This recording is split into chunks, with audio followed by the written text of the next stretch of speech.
বাজারে বেশ বড় বড় সাইজের দেশি কই দেখে না নিয়ে থাকতেই পারলাম না। তো দেখো, আজ বানাবো কই মাছের তেল ঝাল। প্রথমে কই মাছটাকে বেশ নুন হলুদ মাখিয়ে রেখে দিয়েছিলাম ধুয়ে। তারপরে গরম সর্ষের তেলের মধ্যে কই মাছগুলোকে ছেড়ে দিয়েছি। এবার এপিট ওপিট করে বেশ ভালোভাবে কই মাছগুলো ভেজে দেখো আমি তুলে নিলাম।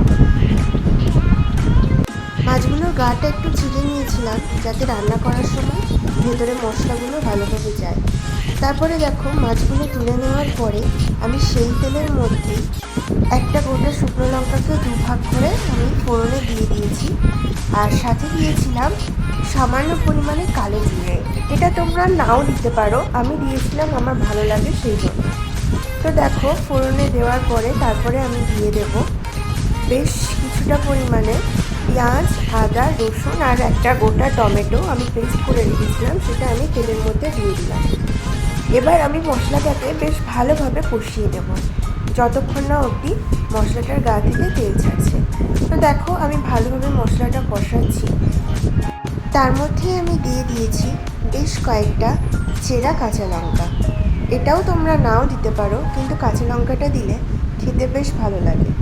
তারপর পরিমাণ মতো হলুদ গুঁড়ো দিয়ে দিয়েছি, পরিমাণ মতো লবণ দিয়ে দিয়েছি। এবার দেখো, আমি সব কিছু বেশ ভালোভাবে মিশিয়ে ভালোভাবে মশলাটাকে কষিয়ে নিচ্ছি। তারপর সামান্য পরিমাণে আমি মিক্সি ধোয়া জলটা মশলাটার মধ্যে দিয়ে দিয়েছি।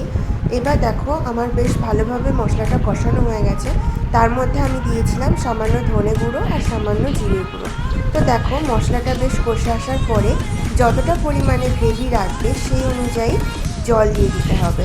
এবার জল দিয়ে ভালোভাবে সেটাকে ফুটতে দিতে হবে। ফুটে যাওয়ার পরে দিয়ে দিতে হবে কই মাছগুলো। প্রথমে কই মাছগুলো এক পিঠ ভালোভাবে ফুটিয়ে নিয়ে মাছগুলোকে উল্টে দিতে হবে, যাতে ওই পিঠেও মশলাটা ভালোভাবে ঢুকে যায়। তো দেখো, ভালোভাবে মশলাটা ঢুকেও গেছে আর আমার রান্নাও কমপ্লিট হয়ে গেছে। তো সবশেষে আমি একটু গোলমরিচ গুঁড়ো ছড়িয়ে দিয়েছিলাম। বেশ গন্ধটাও সুন্দর লাগে আর মুখে খেতেও ভালো লাগে। এই রান্নাটা যখন খুব ঠান্ডা লাগবে বা সর্দি কাশি হবে সেই সময় তার খেতে কিন্তু ভীষণ ভালো লাগবে। আর নর্মাল সময়ও এক থালা ভাত খাওয়া হয়ে যাবে।